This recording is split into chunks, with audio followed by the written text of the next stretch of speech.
Hey YouTube, this is Alexander, and today I'm going to bring you my full video review of Live, which is a theme for the CyanogenMod 11 theme engine. It should work with Paranoid Android and any other custom ROM that has a theme engine built in. So let's go ahead and take a look. So for any of you who aren't already aware, themes are basically going to change the entire look of your device as long as you're running a custom ROM with the theme engine built in. In this case, we're going to change the style, which includes icons. It's going to change the boot animations. You're going to get different ringtones, wallpapers are going to change, fonts are going to change, boot animations are going to change, and all sorts of other subtleties. So like many other themes, the first thing you will be greeted to upon turning on your device after applying the theme is a new boot animation. And this one in particular isn't one of my more favorite boot animations. I think it's kind of plain. I do like the colors, and you'll see as we go through, the colors do look really nice, but I think it's just kind of a plain boot animation, but it's nothing too bad. I mean, you're only going to be staring at it for a few seconds at most, if you even do stare at the boot animation while it turns on. Next up is the lock screen. Now, I do really enjoy the lock screen. The lock screen wallpaper looks really nice. The lock is themed, and overall I really like the lock screen theme. So if we go ahead and unlock it, we'll be presented with the home screen, and you can see there are some themed icons. Now, like many other themes, which I still feel is a problem, not all of the icons you have are going to be themed, and I understand it's hard to do that, but it's just something that really kind of annoys me with themes in their current state, is that developers don't usually theme all of the icons, which is a little bit of a bummer.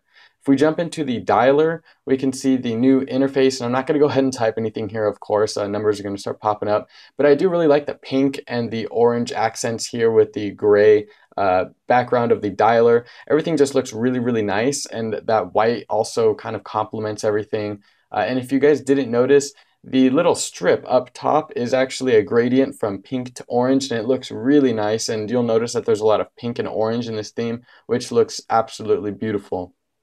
If we go ahead and take a look at the keyboard, this is one of my more favorite things of the theme, is the keyboard. It looks really, really nice. I like the white. And I like the sort of blocky shapes of the keys, as you can probably see here. It looks really, really nice, and there's really nothing bad to say about it. It does still have that swipe functionality if you guys are looking for that. It's essentially a themed Google keyboard, so you've got everything that the standard Google keyboard is going to give you, but it just looks a little different. And I gotta say, he did a great job with this keyboard. I really like how he mixed in the dark elements of the swipe with the brighter white keys, as well as a little pink in there for the autocorrect. So if we go ahead and jump into the status bar, pulling down, we get a nice bright white status bar, and again, we'll see that white. Little subtleties, like when you click on anywhere in the status bar or at the bottom of the status bar to swipe up, it'll turn pink. I like those little subtleties.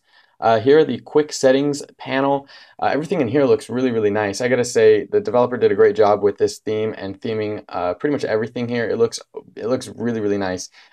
When I saw him teasing this on Google Plus, I was just really enthralled by it. I thought it looked really, really nice, and having it now, using it in person, it looks even better. I really like the colors, and as you can see here, more gradients up top. It just looks really, really nice. It's a great looking theme, and this status bar is just really nice. And again, you can see more of the pink to orange gradients, and you'll kind of see that throughout the system with this theme, which I think is a nice, consistent, subtle sort of addition to the theme. So jumping into the settings, which if you guys don't already know, is probably one of my most favorite things in Android as a whole, if it's done right, and this is no exception. You guys can see here, the status bar up top along with the header looks like that same pink to orange gradient.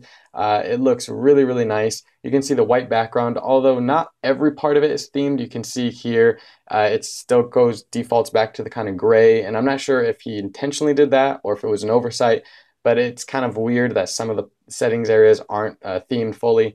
But if you go into the CyanogenMod updates section, that is definitely themed, and pretty much everything in the settings is themed. You can also search around in the settings, so if we wanted to search for something, of course we can type that on the beautiful keyboard, and you can see parts of the word that are highlighted are going to be pink, while the rest is sort of white. I like the combination of colors going around here. It's a really, really nice look for this theme. So if we go ahead and take a look at the messaging, you'll notice that this is actually themed, and I really, really enjoy this. This is, I think, my favorite app in this entire theme, my favorite part of this theme anyway. It's themed, it's got that Android L sort of feel with the header up top. The keyboard coupled with the blue looks amazing, I think. Unfortunately, since I don't use the messaging app, I'm not going to be in here very often, but it is a nice looking messaging app nonetheless. So onto multitasking, you can see that the recent apps look a little bit like Android L, sort of stacked more so in the middle rather than offset to the right, but they aren't stacked on top of each other.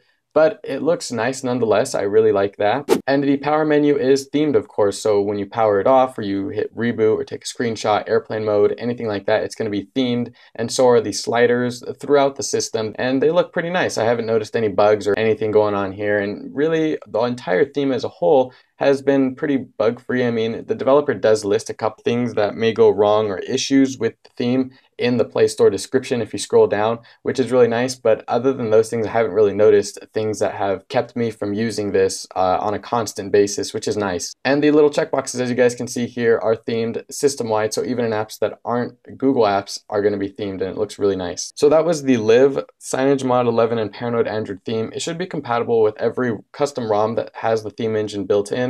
It's a really nice theme. It's got a couple things that kind of, aren't my favorite, as you guys heard, but for the most part, it's a really beautiful theme, and I would definitely recommend it if you guys are looking for something that's really colorful and bright. It'll be available in the Play Store, and I'll have a link to that down below if you guys enjoyed it. Don't forget to hit that like button, subscribe down there for more. Follow me on Google+, Twitter, and Instagram, and I will catch you guys in the next one. Peace.